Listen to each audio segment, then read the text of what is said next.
अस्सलामुअलैकुम, आप देख रहे हैं फेस टू फेस। मैं हूं मोहम्मद अकबर बाजवा। आज इमरान खान की जो नाअहली का इलेक्शन कमीशन से फैसला आया था उसका डिटेल्ड वर्जन भी आ गया है। उससे भी हमें नज़र आ रहा है कि ये सिर्फ एक असम्बली मुद्दत तक की नाअहली नहीं है, या फिर उसके अलावा ये एक सीट से डी सीट होना नहीं है, ये उससे आगे का मामला है। इमरान खान कल जो एक उन्होंने कौम से खिताब किया उसमें उन्होंने ये कहा कि मुझे नाअहल करने की कोशिश की जा रही है। टेक्निकल नॉकआउट का बड़ी दफ़ा कह चुके हैं इससे पहले। और उसके अलावा कल जो उन्होंने एक और इम्पॉर्टेंट बात की कि एक बड़ी पार्टी को, एक वफाकी पार्टी को, उनका वो कहते हैं कि पाकिस्तान की सबसे बड़ी पार्टी, उसे ही ख़त्म करने की कोशिश की जा रही है। तो कौन है जो उनकी जमात को सिस्टम से आउट करना चाह रहा है, उनको सिस्टम से आउट करना चाह रहा है? अगर इल्ज़ाम इदारों पर है तो फ़ौज तो ये कह चुकी है, जनरल बाजवा ये कह चुके हैं कि वो सियासत में अब फ़ौज किसी किस्म की मुदाखलत नहीं करेगी। और अगर ये मान लें कि ताकतवर इदारों की मुदाखलत के बग़ैर ये सब कुछ होगा, उनकी पार्टी को ख़त्म करने की कोशिश की जाएगी, तो आज शर्जील मेमन साहब प्रेस कॉन्फ्रेंस करके क्यों इदारों को फिर बीच में घसीट रहे थे? और इस तरह की और भी एग्जाम्पल्स हैं। शर्जील मेमन साहब क्या कह रहे थे वो तो देखिए ज़रा। ये कैसे इस मुल्क में हो सकता है कि एक पॉलिटिकल पार्टी के लिए कानून दूसरा हो और इमरान खान के लिए कानून दूसरा हो? या तो कानून में अगर तब्दीली करनी है, कानून में तब्दीली कर लें आप। अगर इमरान खान को कोई आप रिलीफ देना चाहते हैं, अगर इमरान खान आज भी लाडला है तो कानून में तब्दीली कर दें ताकि इमरान खान को कोई नुकसान ना पहुंचे। ये अब क्या कहना चाह रहे हैं कि इदारे अब भी मुदाखलत कर रहे हैं? पता नहीं, समझ ये नहीं आई कि इन्होंने बयान नहीं सुना होगा कि अब मुदाखलत नहीं होगी, फिर भी ऐसा बयान इन्होंने दे दिया। मरियम नवाज साहिबा कई दफ़ा इमरान खान पर किसी का लाडला होने का इल्ज़ाम लगा चुकी हैं। फिर नून लीग के दीगर रहनुमा भी इमरान खान की मुबैना मुलाकातों के हवाले से ये पिछले ही हफ्ते दो के अंदर काफ़ी सारे सवाल उठा चुके हैं। क्या वहाँ भी इल्ज़ाम लगाया जा रहा है कि फ़ौज अब भी सियासत में मुदाखलत कर रही है? और अगर ये कहा जाता है कि इल्ज़ाम इदारे पर नहीं है, किसी फ़र्द पे है, तो ये तो क्या उससे भी बड़ा इल्ज़ाम नहीं है कि इदारा मुदाखलत से गुरेज़ा है लेकिन उनमें मौजूद लोग खुद ही सियासत में मुदाखलत किए जा रहे हैं? तो असल बात यह है कि इन इल्ज़ामात का मकसद क्या है, इस पर आज बात करेंगे। इसके अलावा पाकिस्तान जो फैट ऑफ ग्रे लिस्ट में से कल निकला, बड़ी खुशाइन डेवलपमेंट है, उसका किस किस का क्रेडिट है, किस किस ने उस पर मेहनत की, उस पर भी कुछ बात की जाएगी। प्रोग्राम में जो हमारे साथ गेस्ट्स हैं उनका तारुफ करवा गुफ्तगू का बाकायदा आगाज़ करते हैं। राना एहसान अफजल साहब है, पाकिस्तान मुस्लिम लीग नवाज के रहनुमा। बहुत शुक्रिया राना साहब, वक्त दिया आपने। डॉक्टर ज़रक़ा तैमूर हैं, पाकिस्तान तहरीक इंसाफ से ताल्लुक़, बहुत शुक्रिया ज़रक़ा साहब आपका भी। और ब्रिगेडियर फ़ारूक हमीद साहब है हमारे साथ, तज्ज़िया कार हैं, बहुत शुक्रिया ब्रिगेडियर साहब आपका भी। सबसे पहले राना साहब आपकी तरफ आता हूँ। ये जो कहा जा रहा है कि जनाब सियासत से आउट करने की कोशिश की जा रही है, उधर से ये कहा जा रहा है इमरान खान साहब की तरफ से, और इल्ज़ाम इदारों पर आता है। आपकी पार्टी से भी कहा जा रहा है, आपके हलीफ है, आपके साथ जो पार्टनर्स हैं इस वक्त पीडीएम के अंदर, गवर्नमेंट के अंदर भी, शर्जील मेमन आज फिर लाडला कह रहे हैं। तो ये क्या चल रहा है सर? मतलब वो तो कह रहे हैं कि हम बिल्कुल मुदाखलत नहीं करेंगे और फिर अभी तक उनको इल्ज़ाम दिया जा रहा है। बिस्मिल्लाहिर्रहमानिर्रहीम। देखें, शर्जील मेमन साहब जो है वो किस बेसिस पे ये कह रहे हैं मुझे तो नहीं पता, वो आप उनसे जरूर पूछ सकते हैं। लेकिन मेरे ख्याल से जब वो लाडले की बात करते हैं, जिस तरह उन्होंने वो जजों को ललकारा था और फिर उनकी जो माजरत है वो एक्सेप्ट हो गई, लेकिन तलाल चौधरी की नहीं हुई, निहाल हाशमी की नहीं हुई, दानियाल अजीज की नहीं हुई, तो इस तरह के फैसलों के ऊपर लोगों ने कमेंट करके जरूर कहा कि लगता है कि जो है ये लाडला है इमरान खान साहब। लेकिन अब तो मैं समझता हूं कि जो फैसला आया है वो बिल्कुल ऐसा नहीं है कि किसी को सियासत से बाहर निकालने की कोशिश की जा रही है। एक प्रेसिडेंट सेट है। यहाँ तो वजीर आजम को वो तनख्वाह ना लेने पे जो उन्होंने दी नहीं, उसको ना डिक्लेयर करने के ऊपर जो है वो फारिग कर दिया। तो जब जहां इस तरह के प्रेसिडेंट सेट हैं तो यहाँ तो तोशा खाना से के तहफ़ को बेचा गया और फिर बेच के 3 साल उनकी मिस डिक्लेरेशन की, अपनी गलत बयानी की।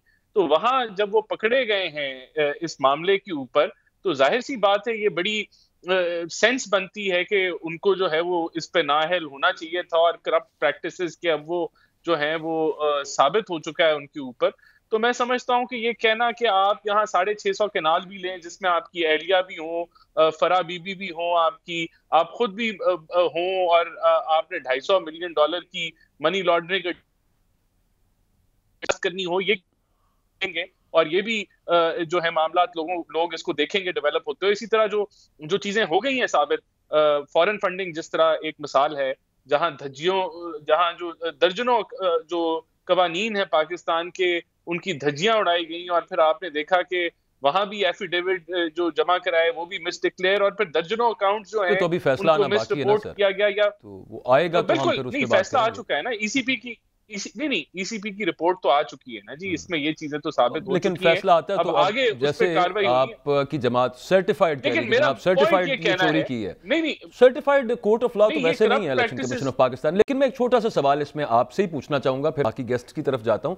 20 प्रेस कॉन्फ्रेंसेज हुई हैं कि आटा चोर, चीनी चोर, अद्वियात मेडिसिन चोर और LNG चोर, ये तो बाकायदा मरियम औरंगजेब साहिबा बहुत दफा कर चुकी हैं। उन पे सजा होना तो दूर की बात है, वो करप्शन है। अगर आपने इल्जाम लगाया, उन पे इंक्वायरी भी शुरू नहीं हुई अब तक। उस तरह के किसी करप्शन केस में पकड़ते कुछ मामला होता तो समझ आता। यहां पे तो ये है कि जनाब डिक्लेयर नहीं किया आपने, तो टेक्निकल मामला है सर, ये उस तरह की करप्शन तो नहीं है। नहीं, ये टेक्निकल मामला नहीं है। जहां अगर इमरान खान की सारी जिंदगी की जो उसकी आमदन जो उसने डिक्लेयर की है वो एक तरफ, और ये 5-6 माह या 1 साल के अंदर जो उसने आमदन कमाई है वो एक तरफ, तो ये कोई छोटा मामला नहीं है कि जहां आप अपनी इनकम स्टेटमेंट्स के ऊपर मिस डिक्लेरेशन करें जो आपने आमदन कमाई है तहफ़ बेचने से। इसको प्लीज छोटा मामला मत कहें, ये बहुत बड़ा मामला है। और इन कंपैरिजन जिस तरह फिर रिपीट करूंगा, केसेस जो के इन रहे हैं तो क्या बना आप बना लेते 6 महीने के अंदर कुछ। नहीं, मैं तो सिर्फ ये कह रहा हूं बनाने चाहिए थे अगर उस तरह फर्क है ना, था तो।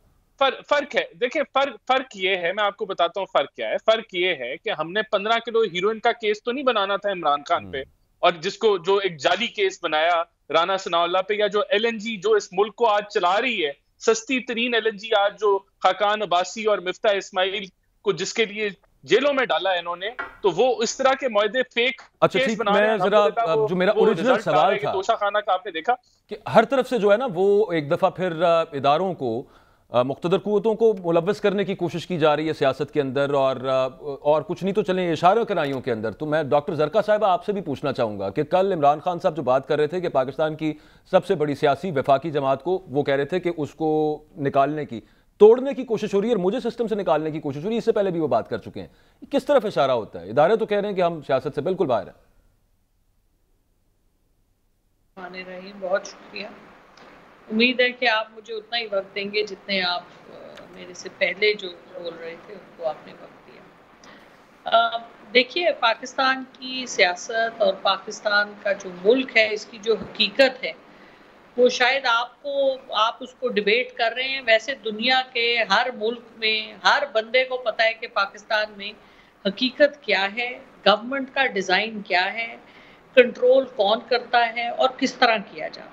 अच्छा। ये किसी से छुपी हुई बात नहीं है, और अगर आपको अभी भी इसमें कोई उभाम है तो फिर आप मेरा मुद्दा सिर्फ ये था, मैं अगर ऐड कर सकूं आपकी इजाजत से, कि पहले तो खुद मान लिया गया ना कि अब मुदाखलत नहीं होगी, पहले तो होती रही है, लेकिन उसके बाद भी जब कह दिया कि नहीं होगी, उसके बाद भी ऐसे बयान का क्या मकसद, ये कहना चाह रहे हैं? देखिए, बात कहने से तो नहीं होती ना। आप कोई काम करते हैं, वो कहते हैं action speak louder than words.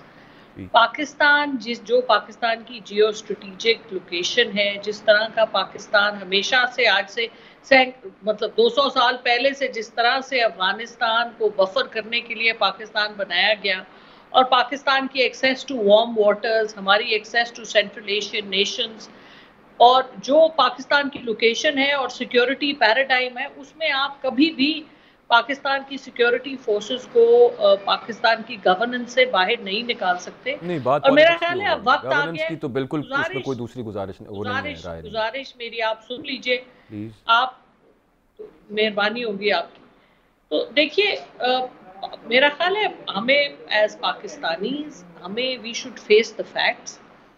Pakistan की गवर्नेंस में जो हमारी सिक्योरिटी फोर्सेस स्टेक होल्डर्स हैं और बड़े डोमिनेंट स्टेक होल्डर्स हैं, उनकी जो पोजीशन है उसको, बिकॉज पाकिस्तान की सिक्योरिटी है तो पाकिस्तान है, और सो देयरफॉर जो हमारी आर्म्ड फोर्सेस हैं, जो हमारी सिक्योरिटी फोर्सेस हैं, उनकी जो पोजीशनिंग है, उनकी जो स्ट्रेंथ है, उसको हमें अंडरमाइन नहीं करना चाहिए।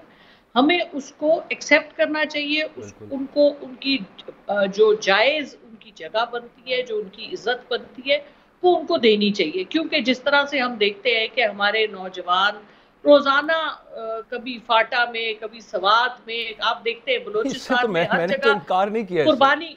मसला सिर्फ ये है कि मैं तो ये पूछ रहा था कि जो ड्यू प्लेस है उससे तो कोई इनकार नहीं कर रहा। बात तो पॉलिटिक्स में इन्वॉल्वमेंट की हो रही थी जब उन्होंने खुद कह दिया कि हम उसमें अब मुदाखलत नहीं करेंगे। ठीक है, आपका पॉइंट आ गया कि कहने से कुछ नहीं होगा, it should be seen to be done, आप ये कहना चाह रही हैं। ब्रिगेडियर साहब इस पे जरा आप कमेंट करें। ये कभी भी चेंज हो सकता है, ये कभी भी चेंज नहीं होगा। तो मैं आपका कमेंट, ओहो ओके, मैं आपका ही कमेंट ब्रिगेडियर फारूक हमीद साहब के सामने रखता हूं। ब्रिगेडियर साहब, डॉक्टर साहब ये कह रही हैं ये कभी चेंज नहीं होगा, ये सियासत में मुदाखलत रहेगी, क्या कमेंट करेंगे सर आप? बिस्मिल्लाह, बहुत शुक्रिया।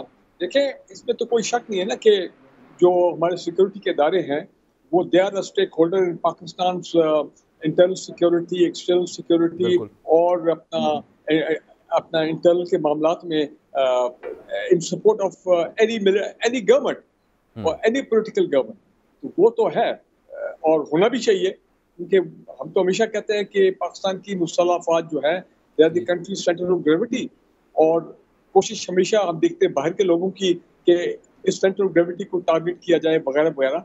ये जो आपका सवाल है, देखें ये गलत है। आप जब कह दिया गया है बड़ी ओपनली बार बार कि जनाब ऐसी कोई चीज जो है no more politics, involvement in politics वगैरह वगैरह, तो फिर इस चीज को दोबारा दोहराना, आपने शजीद मेमन साहब की जो बात की है, ये क्या इंडिकेट कर रहा है? ये इंडिकेट कर रहा है कि ये मिसचीफ मॉन्गरिंग है, ये शरारत है। अभी भी कुछ शरपसंद लोग हैं जो कि अपनी जिम्मेदारी के साथ इन द सेंस नहीं कर रहे कि भाई आप क्यों इस किस्म की why are you adding fuel to the fire, क्यों आपका क्या सियासी अपना पॉइंट स्कोरिंग करने के लिए सियासी बयानात के तौर पे आप दोबारा फिर कॉन्फ्लिक्ट जो है वो पैदा कर रहे हैं, जबकि हर तरफ कहा जा रहा है कि आप हालात इंशाल्लाह उम्मीद करते हैं बेहतरी की तरफ जाएंगे, हालात बेहतरी की तरफ जाएंगे और पाकिस्तान जो है जो नॉर्मल एक डेमोक्रेटिक प्रोसेस है, हम इंशाल्लाह दोबारा उस पर चलेंगे। अभी चले इस साल तो इलेक्शन नहीं, अगले साल तो इलेक्शन होने ही होने। सो इट इज जो अभी हुआ वो हो गया, लेकिन अच्छा ब्रिगेडियर साहब, आपके ख्याल में ये उससे भी बड़ा इल्जाम नहीं है क्या, कि उससे भी बड़ा इल्जाम नहीं है कि जी इदारों को तो हम नहीं कह रहे, हम तो कह रहे हैं कि इदारों के अंदर एक आधा बंदा है और वो अपनी मर्जी का जो है ना, वो उसने एक अपनी 1.5 इंच की मस्जिद बनाई हुई है और वो इदारे की पॉलिसी मानता ही नहीं, ये तो उससे भी बड़ा इल्जाम नहीं हो जाता सर? बिल्कुल, देखें ना, ऐसी गुफ्तगू तो करनी नहीं चाहिए जब हम सब इस वक्त कह रहे हैं कि भाई सब एहसास अपना जिम्मेदारी का मुजाहरा करें, पाकिस्तान को पॉलिटिकल स्टेबिलिटी की तरफ लेके जाए, इकोनॉमिक स्टेबिलिटी की तरफ लेके जाए और उसके बाद अपना पॉलिटिकल नॉर्मलाइज हो, ठीक है ना जी। तो जब इस तरह की आप गुफ्तगू करेंगे और सियासतदान करेंगे तो मुझे आप ये बताएं, और वो ज्यादा कंट्रोवर्शियल हो जाता है मामला और नहीं, जो खुद इनके ऊपर बड़े सीवियर करप्शन चार्जेस थे, वो अलग बात है कि गुड लक के उन्होंने अपना कानून पास करा दिया और वो सब फारग हो गए। अच्छा ठीक है, ये सोचना चाहिए। मैंने एक ब्रेक लेनी है ब्रिगेडियर साहब, ब्रेक से वापस आते हैं तो बात करते हैं कि PMLN का जो नजर आ रहा है वो पूछते हैं राना साहब से, वो ये है कि अब कोर्ट जाया जाए, इमरान खान साहब सादिक और अमीन नहीं रहे, ताहयात नाअहली होनी चाहिए। दूसरी तरफ इमरान खान साहब ने कहा कि वो जुमे को बताएंगे कि उनका लॉन्ग मार्च के हवाले से क्या प्लान होगा, लॉन्ग मार्च होगा या कुछ और होगा। ब्रेक के बाद बात करते हैं, हमारे साथ रहें।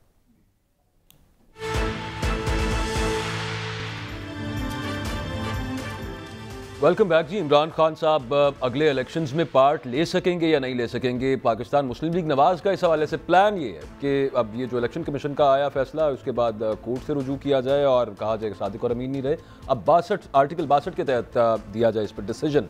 जी राना साहब, ये इन्फॉर्मेशन गलत तो नहीं है मेरी? आप जा रही है आपकी पार्टी कोर्ट इमरान खान को ताहयात नाअहल कराने के लिए? देखें, मेरे पास अभी कोई इंफॉर्मेशन नहीं है इसके ऊपर, लेकिन मैं समझता हूं कि अभी तो ये लोग इस्लामाबाद हाई कोर्ट गए हैं, यानी कि इस फैसले को चैलेंज करने के लिए, तो देखते हैं वहां क्या होता है। लेकिन देखें, हम नहीं समझते कि जो है ये तो कोर्ट्स में अब मामला जाएगा, कोर्ट डिसाइड करेंगे कि जो इनकी नाअहली है वो कितने अरसे के लिए होगी या कितने दुरानिये के लिए होगी। इसका फैसला हमारी पार्टी ने तो नहीं करना। हम तो समझते हैं कि पॉलिटिक्स के अंदर एक अच्छा कंपटीशन होना चाहिए, लेकिन अगर किसी ने जो है वो मिस डिक्लेरेशन की है, करप्ट प्रैक्टिसेस की हैं और पहले कोर्ट्स के अंदर प्रेसिडेंट हैं कि किस तरीके से वजीर आजम को निकाला गया और क्या सजाएं उनको दी गई, तो इमरान खान जो है वो कोई अलग तो नहीं है, उनके ऊपर भी वही प्रेसिडेंट्स जो है वो लागू होने चाहिए। तो यानी कि हमारा कोई ऐसा मेरी नॉलेज में नहीं है वो that was a weak decision. Nawaz Sharif साहब को जो निकाला गया गलत भी था। उस पे आपको शायद याद हो कि इमरान खान साहब ने खुद एक इंटरव्यू के अंदर कहा कि ये नहीं था होना चाहिए, जिस तरह से नवाज शरीफ को ये इकामा पे सजा लेने ना हुआ। लेकिन ऐसे महसूस होता है आपकी पार्टी बाकायदा बदला मोड में है कि उसी तरह का कोई मामला हो, प्रॉपर कोई केस बनाए, कोई मामला होता तो नहीं देखें ये तो कोर्ट्स के द बॉल इज इन ये कोर्ट्स के पास है ना, it is in the court. तो वो अब उन पे डिसाइड करता है कि अगर उन्होंने पहले कोई गलत फैसले किए हैं वो उनको भी दुरुस्त कर दें, और अगर वो पहले फैसले उनको लगता है कि वो ठीक है तो वो देखे ना। पहले नवाज शरीफ साहब के साथ तो ट्रायल कोर्ट बन गई ना, सुप्रीम कोर्ट। तो ठीक, आप दुरुस्त कह रहे हैं, आप दुरुस्त कह रहे हो, लेकिन आपने जैसे कहा है ना कि अच्छा कंपटीशन होना चाहिए, कोई रेक्टिफाई करे और इस तरह से मामला, ये आपके जैसे लोग वैसे हैं कम पाकिस्तान मुस्लिम लीग नवाज में, ये मैं ज़रूर एडमिट करूंगा। जरका साहिबा, इमरान खान साहब ने कहा है कि जुमे को अगला प्लान बताता हूं कि क्या होगा मामला, मार्च करना है। मार्च हो रहा है मैडम या नहीं होगा आगे, आपका उस पर क्या इंफॉर्मेशन है? देखिए जी, मार्च तो बिल्कुल होगा क्योंकि लोग जिस तरह ये मेरे आपके जो मुस्लिम लीग नवाज को जो रिप्रेजेंट कर रहे हैं, जिस तरह की ये बातें कर रहे हैं, इनकी बातें सुन के मसला ये है कि लोगों को यकीन नहीं है इनकी बातों पे। जो ये बातें कर रहे हैं, अगर ये इतने ही सादिक और अमीन है तो पाकिस्तान की आवाम को कन्विंस कर देना। जो आवाम सड़कों पे निकली हुई है, जो आवाम जानती है किस तरह मरियम नवाज साहिबा ने कहा कि मेरे पाकिस्तान में क्या, लंदन में क्या, मेरा तो पाकिस्तान में भी कोई मेरी प्रॉपर्टी नहीं है। और फिर हुसैन नवाज ने टीवी पे आके कहा कि अल्हम्दुलिल्लाह एवनफील्ड के अपार्टमेंट्स हमारे हैं। यानी इन पे कौन यकीन करे? फिर जो 24 अरब का जो शहबाज शरीफ और उनके बेटे क्या FIA के इन्होंने सारे नैब के लॉज चेंज किए, अपने 1100 अरब तो पूरी पार्टी के माफ हुए, और 24 अरब जो इनके शहबाज शरीफ साहब और हमजा शहबाज साहब के जो माफ करवाए इन्होंने। आप मुझे बताएं, इस मुल्क में आप उसको प्राइम मिनिस्टर और चीफ मिनिस्टर लेके आते हैं जिनके ऊपर फर्द जुर्म आयद होनी होती है, और उनको आप बचा के कर रहे हैं, आप सवाए अपने आप को।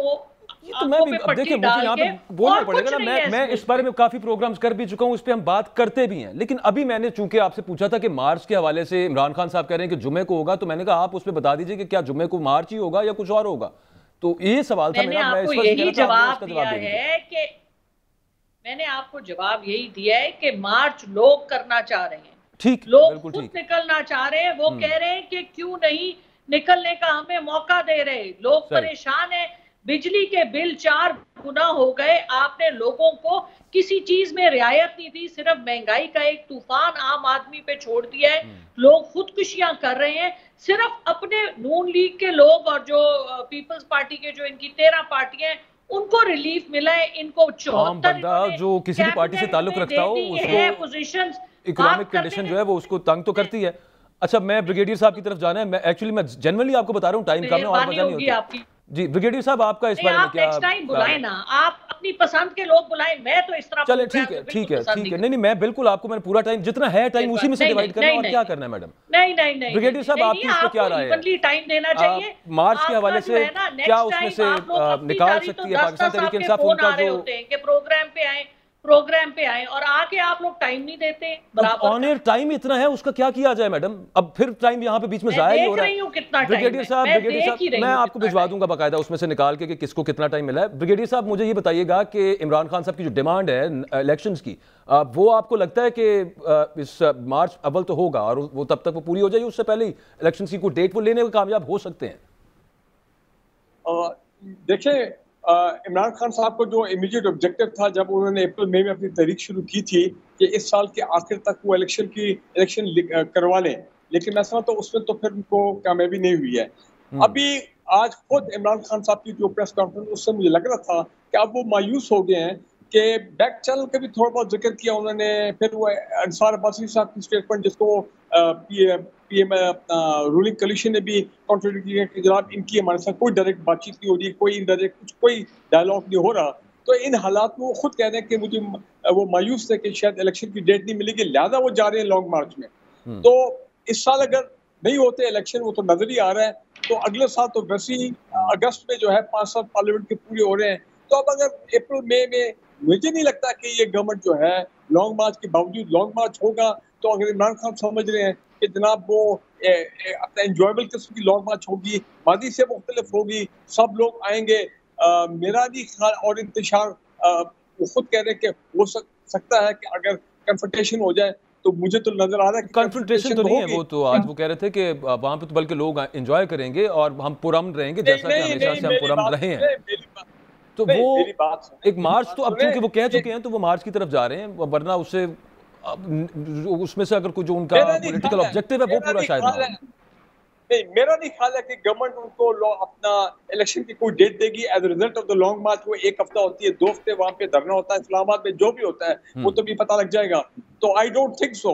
तो मुझे तो ये लग रहा है कि ये इलेक्शन जो है इतनी आसानी से इमरान खान को नहीं मिलने लगे। जबकि अब नजर भी आ रहा है कि प्रेसिडेंट आरिफ अलवी का जो पीस फार्मूला है जो 6 हफ्ते पहले शुरू हुआ था, ये इलेक्शन और ये गिव एंड टेक के बारे में, वो मामला भी अब खत्म हो गया, उसकी कोई बात वो भी नहीं करते हैं, वो भी सीन से गायब हो गए। तो बाकी इसमें एक रियलिस्टिकली ठीक है, वो यूं लग रहा है। Important I have to go on a break brigadier साहब, सॉरी टू बिल्कुल जी प्लीज दोबारा आते हैं, ब्रेक से वापस आते हैं तो बात करते हैं कि पाकिस्तान FATF ग्रे लिस्ट से निकल आया है, क्रेडिट किसका है, क्या मामला है, आफ्टर दिस ब्रेक।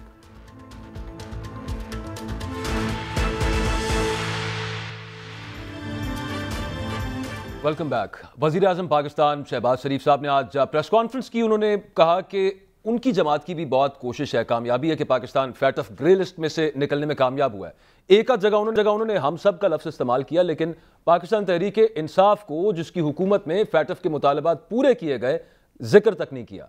और पाकिस्तान में वैसे तो ये रिवाज नहीं है कि किसी दूसरी हुकूमत की तारीफ़ की जाए, उसको क्रेडिट दिया जाए, लेकिन वज़ीर आज़म साहब की जमात इस हवाले से जब कानून साजी हो रही थी, अब वहाँ पर पार्लियामेंट के अंदर जो सेशंस होते थे उनका बाकायदा बॉयकॉट भी किया जाता था। जब ख़ास तौर पे, जैसे मिसाल के तौर पे आपको याद करवाता हूँ कि एंटी मनी लॉन्ड्रिंग उसमें जब अमेंडमेंट एक्ट, जब बिल पेश हुआ था और एक्ट बनना था, उस वक्त भी मामला चलते थे। उसी वक्त की एक फुटेज है, वो ज़रा देख लीजिए, फिर पूछते हैं राना साहब से इस बारे सवाल कि ये तो नेशनल इंटरेस्ट का मैटर है, तो इस पर यूँ मामला होने नहीं थे चाहिए। देखिए ज़रा।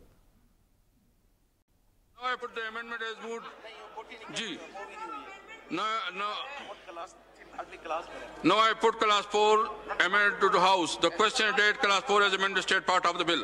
All those in favor say aye. All those against say no. I think I have it in consequently class 4 state as amended state part of Rana साहब, उस वक्त की फुटेज है, ये 2 अमेंडमेंट्स यहाँ पे पेश हुई थी, दोनों का FATF के साथ ताल्लुक था। और आपकी हमेशा डिमांड बीच में आपकी पार्टी की ये होती थी कि जी नैब कानून में भी साथ ही तरमीम की जाए, उसको वो कहते थे ब्लैकमेलिंग है। ये बहरहाल जो भी था मामला, ये एक नेशनल इंटरेस्ट का मैटर था। आप समझते नहीं है कि ये उस वक्त इस तरह से मामला नहीं होना चाहिए था आपकी पार्टी की तरफ से, ओवरऑल ऑपोजिशन की तरफ, जो उस वक्त देखें ऑन बुरी चीज इस वक्त हुई हुई है, जो इकोनॉमी के हालात हैं, जिसके लिए हम उसका सब चीजों का वो जो क्रेडिट है वो हमें देती है।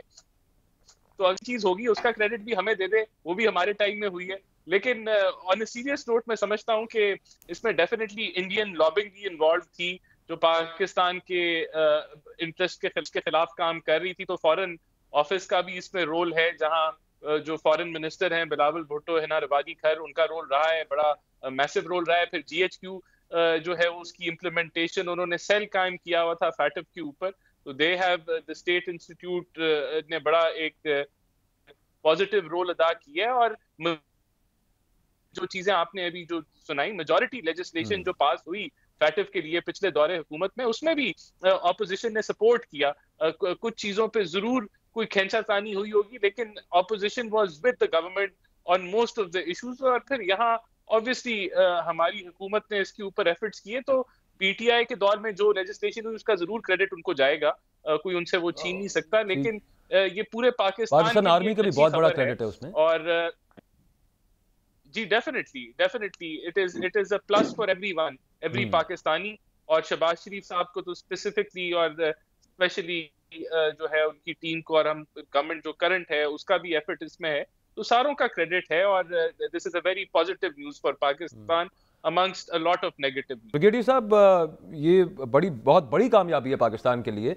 और किस तरह से आप देखते हैं कि पाकिस्तान का, जो राना साहब ने भी पहले बात की, this is very important for the economy of Pakistan, आगे पाकिस्तान की मईशत बड़ी बेहतर होगी, आगे जो फिर हम बहुत सारी जगहों पे ट्रेड करने के काबिल हो जाएंगे, जो ग्रे लिस्ट में हम थे उसकी वजह से नहीं कर पा रहे थे। तो कैसे देखते हैं इसको आप, इस कामयाबी? नहीं, बिल्कुल देखें, ये एक नेशनल लेवल के ऊपर एक एफर्ट था और यकीनन जिस तरह इन्होंने राना सांद साहब ने भी कहा कि GHQ के अंदर एक जो सेल बना हुआ था हेडेड बाय मेजर जनरल, और उन लोगों ने बड़ा काम किया। फिर हमाद अजहर साहब, तो PTI की गवर्नमेंट में बहुत काम हुआ, इसमें कोई शक नहीं है। लेकिन बात यह ना कि दुनियावी पॉइंट ऑफ व्यू से रवायत यह है कि जो गवर्नमेंट इन पावर होती है, जब उस गवर्नमेंट के दौरान अगर फैसला आ जाता तो क्रेडिट फिर उसी गवर्नमेंट को मिलता है। जिस तरह 28 में के जो न्यूक्लियर ब्लास्ट थे, वो राइटली और रॉन्गली जो भी आप कहें, वो नवाज शरीफ साहब हमेशा क्रेडिट लेते हैं कि जी 28 में के न्यूक्लियर एक्सप्लोजन में because he was the prime minister, so he gets the credit. So ये सियासत में चीजें चलती रहती है। बट हैविंग सेड दैट,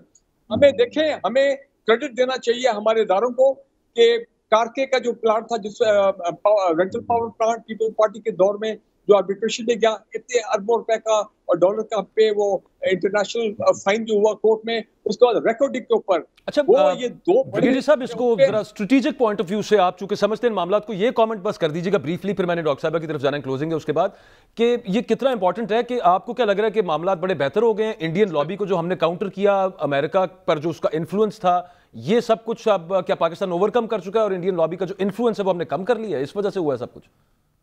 बिल्कुल, वो तो खबरें यही थी कि इंडियंस की लास्ट में तो कोशिश की थी कि हम इसको सबोटाज करेंगे, पाकिस्तान को ग्रे लिस्ट से निकल नहीं देंगे। हमारी डिप्लोमेटिक कामयाबी बिल्कुल है, और उसमें मैं इसको रूल आउट नहीं करता हूँ कि हमारे जो फॉरेन मिनिस्टर अमेरिका में गए थे, आर्मी चीफ और हमारी जो टॉप लीडरशिप है, जो वो लॉबी करते रहे पाकिस्तान के लिए, definitely lobby behind the scene बहुत हुई है कि इंडियन एफर्ट जो वो कामयाब ना हो, और मेरा ख्याल है हम कामयाब हो गए। अच्छा, I have to go to doctor Zarqa साहिबा, आपको आवाज ठीक आ रही है मैडम?